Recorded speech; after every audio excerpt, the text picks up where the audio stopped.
Hey guys, what's up? Today we're going to be talking about grief and loss, which is a pretty important and serious topic that we deal with here at Camp Kesem. All the kids that are coming to camp are in different stages in the grief process. We have campers who are coming to camp this year for their first time. Perhaps their parent has been recently diagnosed with cancer and they heard about camp from a friend. Perhaps their parent has recently passed away. We had a camper family come for the first time last year, about a month after their father's death. So that was an interesting dynamic. Some of our parents are terminal. Some of our campers' parents are in remission, and some of our campers' parents were in remission and they have recently relapsed and have cancer again. So this is kind of heavy training, so we're going to kind of get into it. The first thing that we want you to understand, though, is that we are not therapists. That's not our job.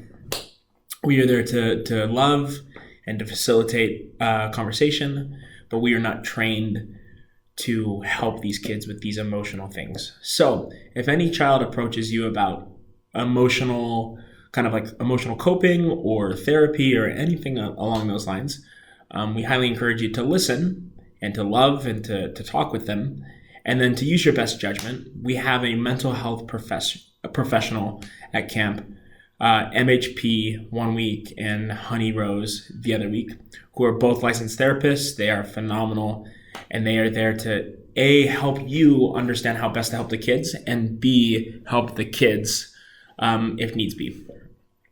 Second thing you should be aware of before we get started: if anyone ever approaches you about self-harm or desiring to harm others, please contact MHP immediately. You don't need to freak out and okay, whoa, hold on, let me go get somebody. But talk to the camper, kind of calm them down, and then as soon as possible, contact MHP, within 5 minutes after talking to that camper. That's because we never want a camper to feel like they are in physical danger. We never want other campers to feel like they're in physical danger from danger from physical harm. So, just be aware of things like that.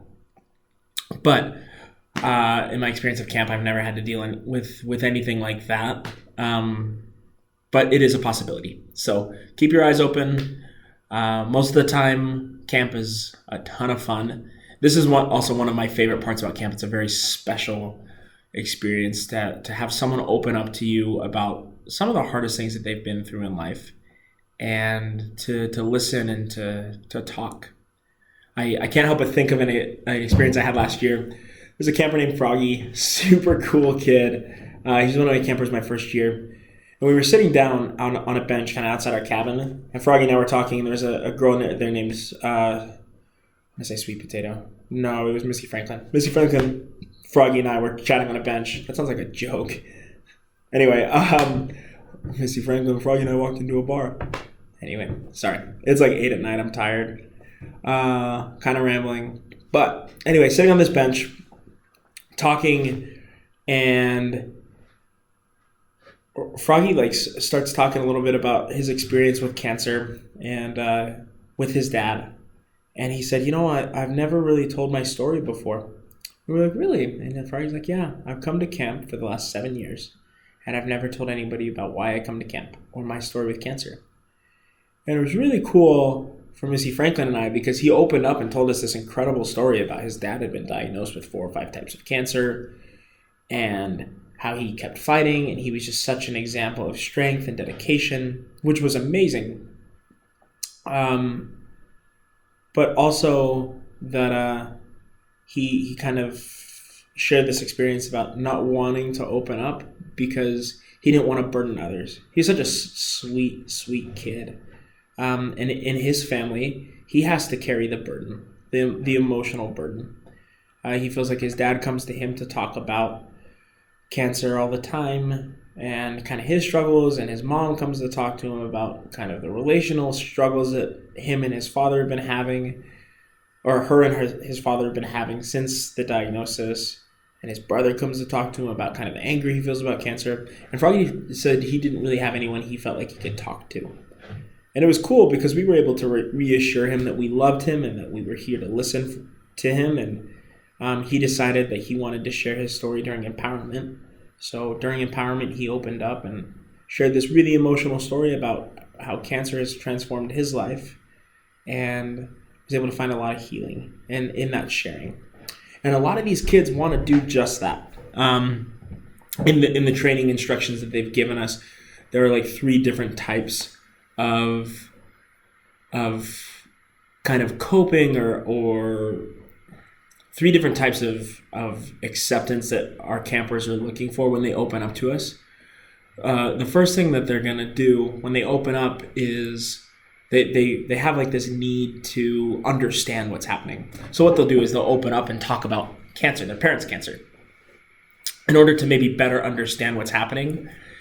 And this is a really tricky situation because if we're not careful, we can kind of slide into lecture mode and we can talk about, oh, well, cancer is like this abnormal growth of cells that like metastasizes and grows. And good chances our campers already know that.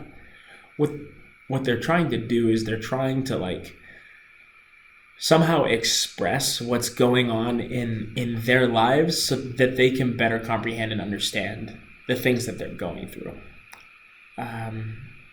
It's a pretty crazy thing.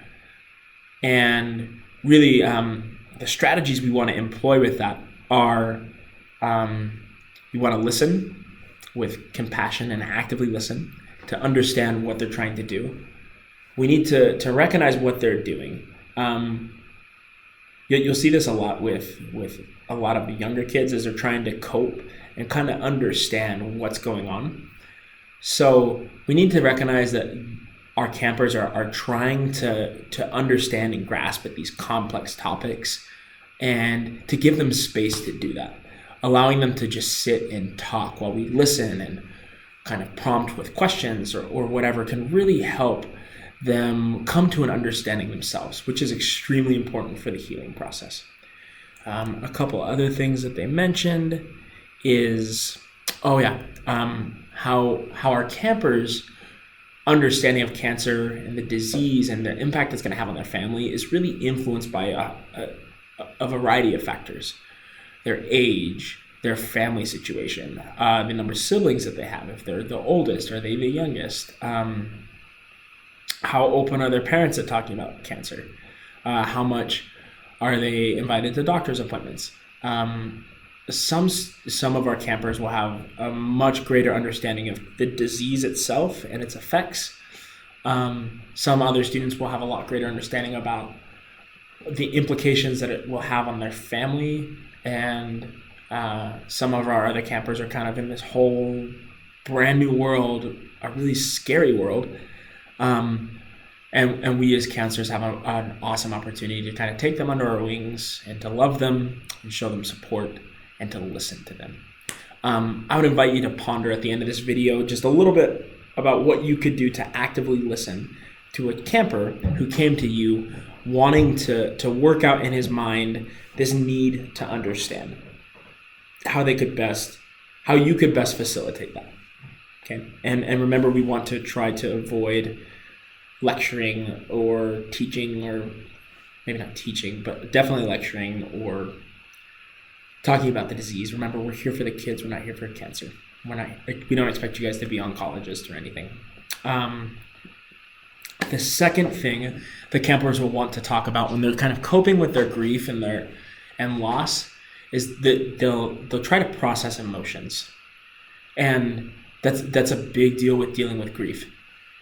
And one thing that the training emphasizes is that a lot of campers will cope with grief differently. I remember we had a really interesting situation in the teen group last year. We had a camper who coped with grief through humor, which was kind of crazy. And it was something I tend to employ myself, but she was not afraid to make jokes about cancer. Some of them were kind of, I don't want to say crass, but they were kind of insensitive, and it kind of bothered some of the girls around her. And it became a very interesting scenario because we had to really address this problem of where do we draw the line of what is appropriate for campers to do to express their grief? Is it appropriate for them to tell jokes about cancer and to make light of their father's passing? Perhaps. Perhaps it's not. Is it appropriate to allow campers to become destructive in their behavior or to allow them to engage in angry outbursts that could hurt other people? Definitely not. That is an unacceptable form of grief management.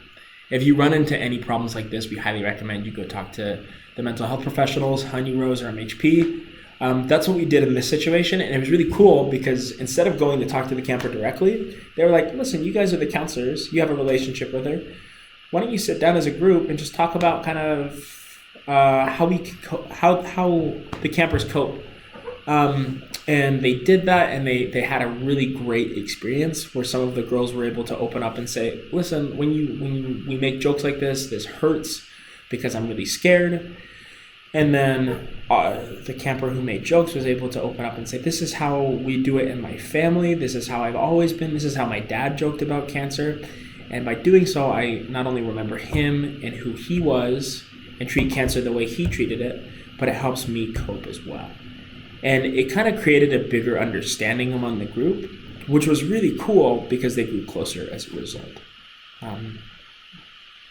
Great girls.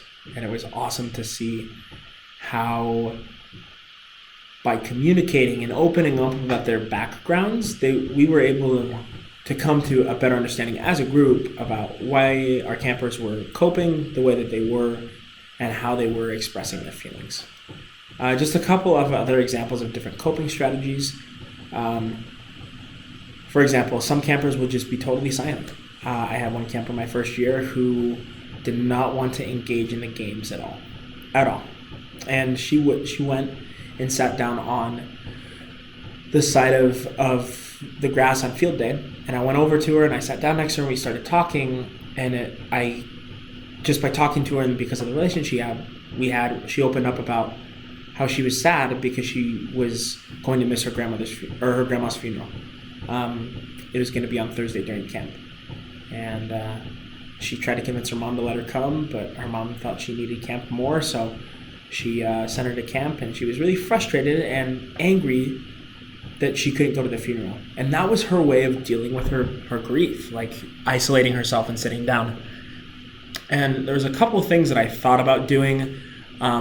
Earlier in the week, I had tried to encourage her, hey, let's go back, let's go hang out with the group, like kind of that'll help you distract from your problems and engage.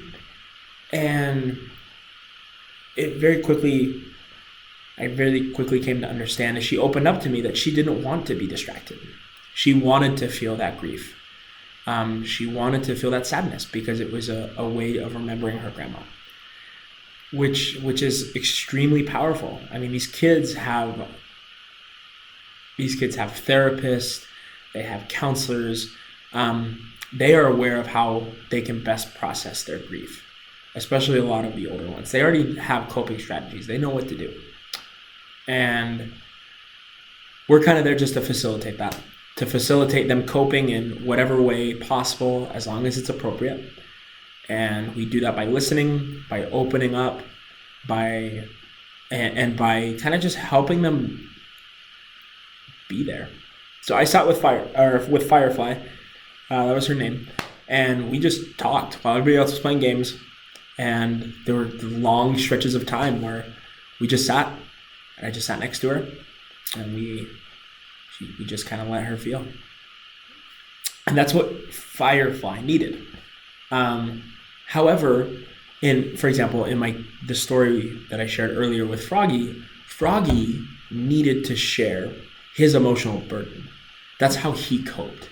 And by sharing that emotional burden with Missy Franklin and I, and then the entire group, he was able to find healing and empowerment through his circumstance. So it's important to realize that our campers will have different coping strategies. Some will try to ignore the problem and just play lots of games and be super outgoing and super loud. Some will be very quiet, very withdrawn. Some will want to talk. Some will want to be quiet.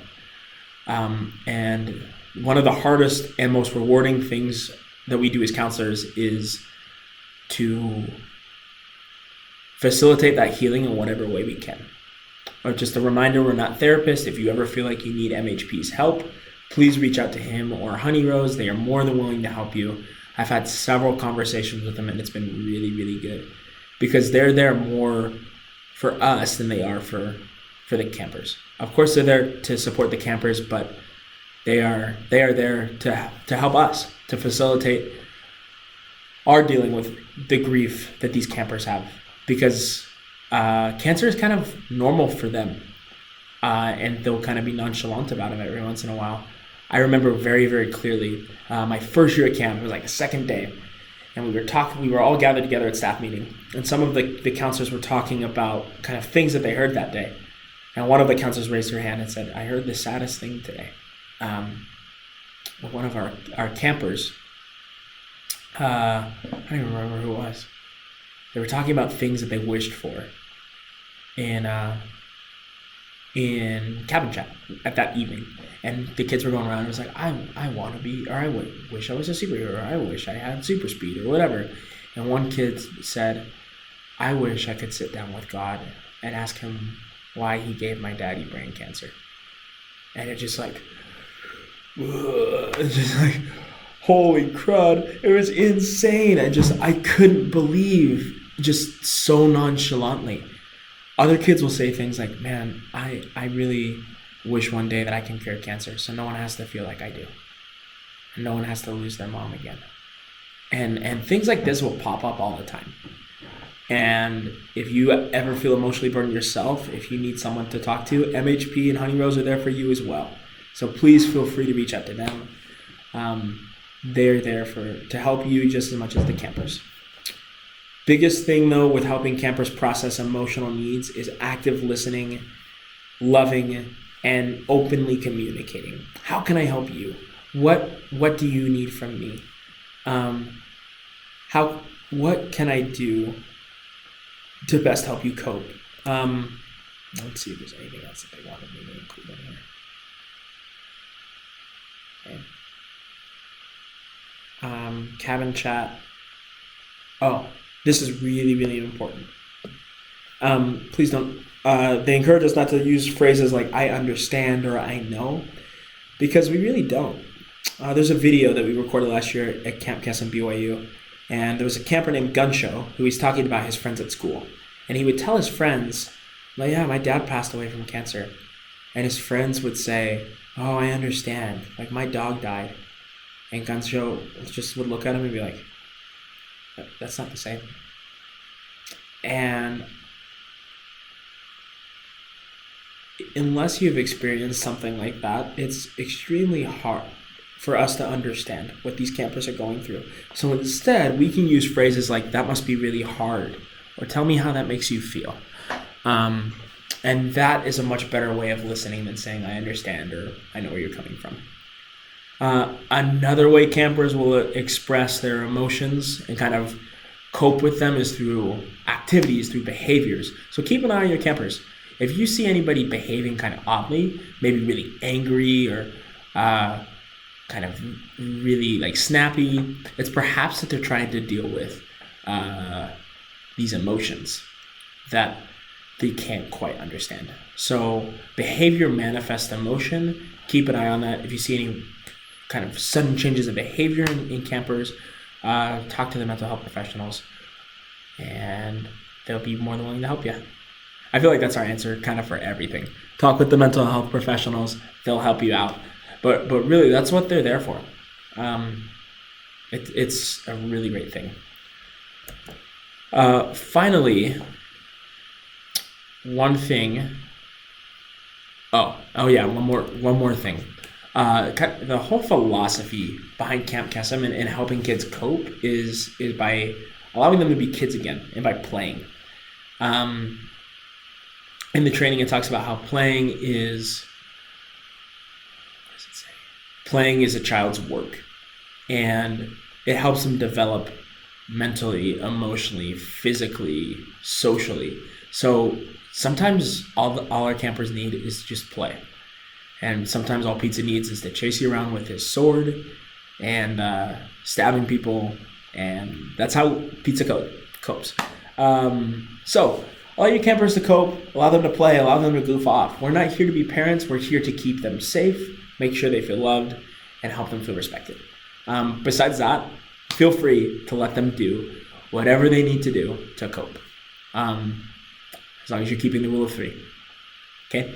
So last thing is these campers will want to feel like they can live fully and normally. And this is the most beautiful part about Camp Kesem, and I think the most powerful thing, what makes it so empowering for these kids is they're surrounded by people or other campers, other kids that understand what they're going through. And that is tremendously powerful. They find a camaraderie, they find a bond among one another. And that is absolutely phenomenal. The one of the most beautiful things about camp is that through our experiences, or through their experiences, shared experiences, they can find healing. And campers who recently had a parent pass away or recently had a parent diagnosed to be terminal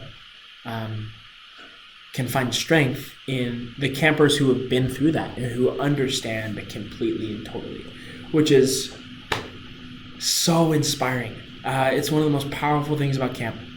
I think we've talked to you about this, but this is a little bracelet that we made. I actually made this with cordboard, but we made a very similar one with the campers last year after empowerment. And what we did is we stuck our hands in the middle of the circle and we were all intertwined with this twine completely. And the directors went around and explained to our campers and to us that we are a family here at Camp Kesem. And that no matter how hard things get in life, no matter what happens in our families, in our schooling, in our social lives, in our physical lives, we have a family who understands us.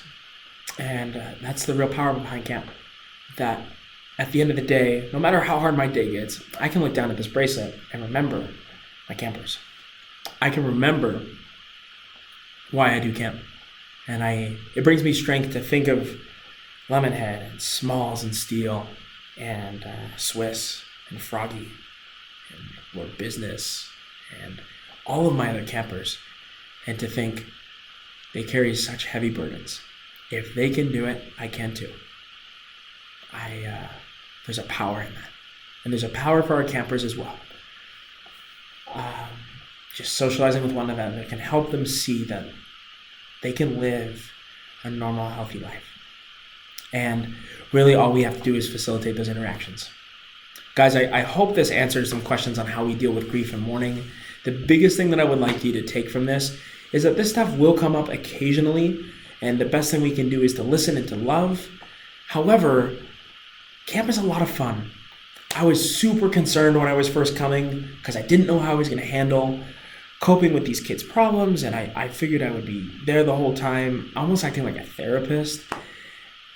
And I showed up and I had the funnest week of my entire life. It was amazing.